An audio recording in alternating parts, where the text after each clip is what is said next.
Je vous présente les cuves de la brasserie Hardy. Alors nous sommes à Quesnoy-sur-Deûle. Donc Quesnoy-sur-Deûle, c'est une ville de la métropole européenne de Lille. On est à 12 km justement de Lille et 6 km de la Belgique.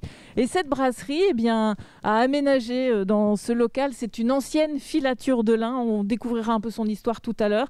Ils ont aménagé ici. Ils étaient déjà à Quesnoy-sur-Deûle parce que l'espace est plus grand. Bonjour Charles. Bonjour, bienvenue à la brasserie. Merci. Donc vous êtes brasseur. C'est une microbrasserie, c'est bien ça? Exactement. La brasserie Hardy, ça fait 5 ans que ça existe. Ça fait 5 ans qu'on développe nos bières de façon artisanale et avec du goût et de la passion. Et aujourd'hui, on vient tout juste de déménager dans nos nouveaux locaux. Qu'est-ce que ça vous permet à vous? Vous étiez dans un local déjà avant, donc plus petit, c'était vraiment les trois? Ici, le but, c'est vraiment de continuer dans notre lancée avec un peu plus de volume de production, pouvoir continuer à faire des bières de qualité, pouvoir innover et répondre aux demandes de nos clients. Ici, on est dans l'espace où vous produisez. Là-dedans, il y a plusieurs breuvages, il y a vos bières, c'est bien ça. Alors, c'est quoi vos différentes gammes? Alors, nous, on a notre gamme traditionnelle, on va dire la cuvée de la Grange, hein. Une bière pour le grand public, hein, une bière très traditionnelle. Et après, on a notre gamme Monsieur Houblon, où là, on va aller chercher des bières vraiment un peu plus poussées, avec des matières un peu plus élaborées. Donc là, si vous voulez, je vous fais voir notre nouvelle Monsieur Houblon Fruits Lover, une bière fruitée avec de la vraie purée de fruits rouges. Une bière. Ça doit sortir quand alors? Ça sort d'ici 2-3 semaines de fermentation, ça sort et c'est parti. Okay. Voilà. Donc l'idée, c'est de garder des bières authentiques, donc là avec de la vraie purée de fruits rouges. Donc on retrouve vraiment l'acidité du fruit et vraiment le goût authentique du fruit rouge, quoi. Alors, Charles, c'est vous les recettes de ces bières? Oui, alors les recettes, d'abord, on fait des bières qui nous plaisent, on fait des bières pour les boire nous. On veut se faire plaisir, on y met du cœur et je pense que ça se ressent à travers nos produits. C'est comme ça que ça a commencé, c'était envie de se faire plaisir? Voilà. La bière, c'est avant tout le plaisir, le partage et la convivialité. Et c'est vraiment ce qui se retranscrit dans l'âme de notre brasserie, quoi. Alors, vous avez une formation de brasseur, vous avez appris où? J'étais formé à Douai, j'étais formé à Douai, ensuite à La Rochelle, et ensuite par l'apprentissage depuis 5 ans, quoi, voilà. Vous avez décidé, parce que vous êtes jeune, à quel moment vous avez décidé de dire « moi je veux travailler dans ce milieu-là » ? Dans notre famille, on a quand même une envie d'entreprendre et ça c'est vraiment dans nos gènes, dans notre ADN, j'ai envie de dire. Et c'est une aventure vraiment familiale. On a été poussés avec mon frère, mon père, mes oncles, vraiment toute ma famille. On a été poussés par ce projet. Et aujourd'hui, ça se concrétise et c'est magnifique, quoi. Voilà. Donc là, ce lieu va vous permettre d'autres choses. Je vais justement rencontrer votre frère après qui va nous expliquer sur la commercialisation. Votre bière, là, pour vous, on voit la couleur, elle est bien? Ça, c'est nickel. C'est nickel. C'est un produit authentique. Ouais. Après, il y a encore quelques semaines de maturation, de garde. Mais ça, c'est une bière qui va être vraiment rafraîchissante et vraiment authentique, vraiment fruitée avec du vrai fruit. On ne met pas des arômes, on ne met pas du sucre. On ne triche pas vraiment sur la qualité. Et les fruits là que vous avez mis, c'est quoi alors? On peut savoir? C'est la purée de fruits rouges. Donc c'est vraiment du fruit qui était pressé et qu'on a mis directement dans la cuve de brassage. Et on a vraiment le fruit à l'état brut, quoi. Voilà. Donc on va le goûter là en bouteille à quel moment? Ça sort d'ici un mois et demi, quoi. Voilà. Un mois et demi. Voilà. D'ici un mois et demi. Faut être patient, mais ça va sortir. La bière, c'est une question de temps. Il y a pas de, faut pas vouloir tricher. Voilà. Bon, je vais aller voir votre frère alors pour parler de votre nouvelle aventure. Merci. Merci à vous. Après Charles, voici Félix avec ce nouvel endroit qui va prendre forme, qui va prendre vie. Bonjour Félix. Bonjour. Alors c'était ça le petit plus de ce déménagement, c'est cet espace. C'était cet espace donc pour recevoir le public directement. Proposer les dégustations dès qu'on le pourra, bien sûr. Et puis aussi, comme vous pouvez voir juste derrière moi, on voit la salle de brassage. Donc, c'est quand même intéressant de pouvoir voir l'outil de production de la bière qu'on va boire directement sur place. Donc, pour l'instant, on fait office d'épicerie. Donc, on vend nos bières au détail et à emporter. Et puis, par la suite, donc, la vraie plus-value de notre projet, ça va être de pouvoir accueillir les gens dans un espace assez convivial. et de servir donc des bières en pression directement derrière. Donc là, on a toutes vos gammes de bières qui seront disponibles, pas maintenant, mais après. Là, il y a quand même beaucoup de tireuses, donc, mais pour le futur, on pourra faire évoluer carrément la disponibilité en pression et proposer même des références d'autres brasseurs artisanaux, parce qu'on fait quand même plaisir aussi, on va dire, aux copains, donc faire entrer des bières d'autres brasseurs et puis après aussi proposer un système de growler. Alors, c'est un truc qui est assez novateur. Donc c'est une bouteille qui va être consignée et qui est souvent d'un format un petit peu plus grand. On trouve chez vous aussi. Alors, ça, oui, on va pouvoir en proposer à la vente directement ici. Ouais. Et donc cette bouteille, vous allez pouvoir venir la remplir directement sur place ici et conserver la bière pendant une dizaine de jours chez vous dans votre frigo. Donc c'est un moyen aussi plus durable et plus écologique d'emporter de la bière à la maison. Et donc cet espace, en fait, c'était vraiment une volonté, il y avait une demande, on vous a dit on déménage mais il faut qu'on crée autre chose, quelque chose en plus? Exactement. Donc nous, ce qu'on voulait, c'était vraiment pouvoir faire venir les gens sur place parce qu'avant, c'était vraiment pas possible.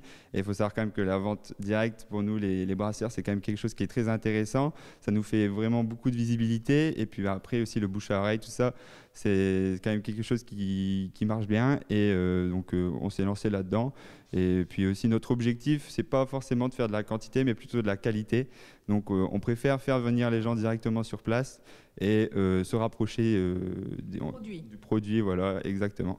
Alors, est-ce que cette période-ci, elle est un peu compliquée pour vous, mais vous arrivez quand même à produire et à écouler malgré tout? Oui, bien sûr. Donc, on a toujours notre réseau de cavistes professionnels, surtout sur la métropole lilloise et dans l'île directement. Après, sinon, ça va vraiment être la vente directe sur place ici. Donc là, ça fait un mois qu'on est installé et on voit vraiment l'évolution. On voit qu'à Quesnoy, on est très bien accueillis et que les Quesnoisiens sont très contents d'avoir une brasserie qui a ouvert, on va dire, ses portes à moitié, puisqu'on n'est quand même pas ouvert toute la semaine, mais qui permet quand même de pouvoir venir chercher des bons produits locaux dans son village. Donc, c'est super. Sur le peu de temps que vous vous êtes installé, vous voyez déjà une différence? On a déjà pas mal de retours et on voit que les gens sont super accueillants vis-à-vis de notre projet. Alors, il faut savoir que la brasserie a quand même déjà 5 ans d'existence, qu'avant on était dans un plus petit local. Et il y a toujours des Quesnoisiens qui ne nous connaissent pas. Donc là, ça nous fait encore plus de visibilité. Et au final, tout le monde est content. Et les nouveaux arrivants, on va dire, adorent les bières. Voilà. Okay, on va dire que c'est une affaire qui roule malgré tout. C'est une affaire qui roule, c'est ça. Et on espère pouvoir vraiment développer cette partie sur place au plus rapidement. Et puis pour le bonheur de tout le monde, voilà. Un moment de convivialité ici. Exactement. Pour goûter vos produits. Merci Félix. Maintenant, on va parler histoire du lieu. On a découvert la nouvelle activité du lieu, donc la brasserie, parce qu'avant ici, c'était une ancienne filature de lin. Et je suis avec Michel Bertrand, vous représentez Association de l'histoire de Quesnoy, hein, c'est bien ça. Alors, cette filature, elle représentait quoi ici à Quesnoy ? Alors, cette filature est une activité économique très importante au moment où elle est créée. Elle est créée sous le Second Empire, en 1861, par Jean-Baptiste Dervaux, qui vient de Tourcoing, où il exerce son activité dans la laine. Et il va basculer à Quesnoy sur le lin, parce que le lin, c'est véritablement une spécialité de la Basse-Deule et de la Lys, disons d'Armentières à Quesnoy. Et cette activité va être très importante, puisqu'on considère qu'en 1914, la filature emploie environ 400 personnes. Et il y en a une deuxième dans la même rue un peu plus loin qui disparaîtra, qui est de la même taille, sinon plus. Et à quel moment ça décline alors ?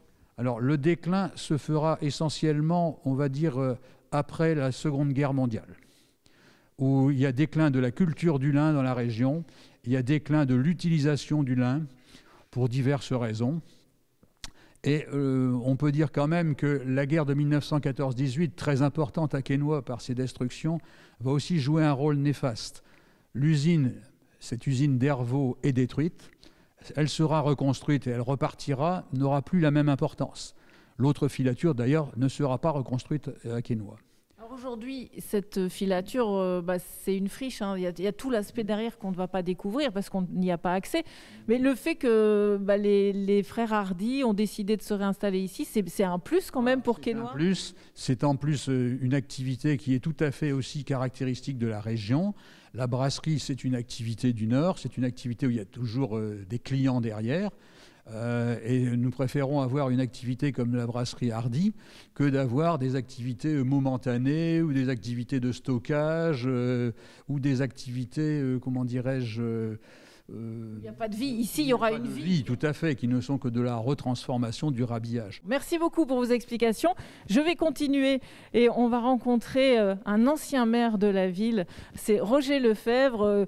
Bonjour, monsieur Lefebvre. Bonjour. Alors, vous avez arrêté votre activité politique, mais vous avez repris votre ancienne activité. Vous êtes historien-géographe et avec vous, vous avez sorti il n'y a pas longtemps ce livre ici sur les maires au 19e siècle de Quesnoy-sur-Deuil. Et donc, dedans, on a un maire qui était ici, qui était à cette filature.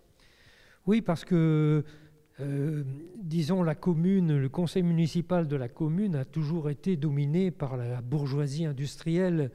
La plupart des maires de Quesnoy étaient des industriels. Et il y a eu 3 Dervaux qui ont été maires dans l'histoire. Enfin, on peut dire 3. 2 plus 1. Je vous expliquerai après peut-être. Donc, le premier maire, on va montrer. C'est ici, voilà. C'est celui dont Michel de Bertrand a parlé, qui a créé la filature. Il finit par se faire élire maire en 1882, Jean-Baptiste Dervaux, celui qui a créé la filature. Et jusqu'à sa mort en 1884, il n'a pas été maire longtemps, mais il a été un des maires de Quesnoy. Voilà. Et donc votre livre, en fait, retrace les différents maires avant 1900. Hein. Alors, le livre, l'idée, c'était d'essayer de faire revivre ces maires, qui ils étaient, mais c'est pas seulement de la généalogie. C'est aussi qu'est-ce qu'ils ont fait, qu'est-ce qu'ils ont créé pour la commune. Tout ça est mis dans ce livre. Et aussi quelle était la vie quotidienne des habitants à cette époque. On parle de l'éducation, on parle de la religion, on en parle beaucoup en ce moment de la santé, des épidémies, enfin, etc. Donc tout ça, c'est dans le livre pour chaque maire. Merci beaucoup, en tout cas, bonne continuation. Et puis, merci pour l'accueil à Quesnoy-sur-Deuil, dans le Nord.